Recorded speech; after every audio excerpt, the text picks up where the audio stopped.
എന്റെ ജനലരികിലിന്ന് ഒരു ജമന്തിപ്പൂ വിരിഞ്ഞു.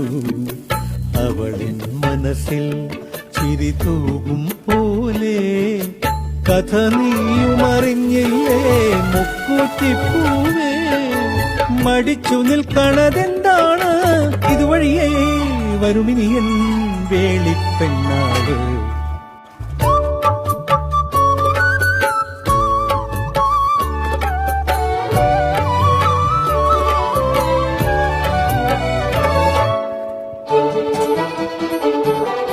ചെനക്കത്തൂര് പൂരത്തിന് ചാന്തുമാല കുപ്പിവള അവൾ വരുമ്പോൾ അണിയിക്കാൻ വാങ്ങിവച്ചു ഞാൻ. ചെനക്കത്തൂര് പൂരത്തിന് ചാന്തുമാല കുപ്പിവള അവൾ വരുമ്പോൾ അണിയിക്കാൻ വാങ്ങിവച്ചു ഞാൻ. മീനവേ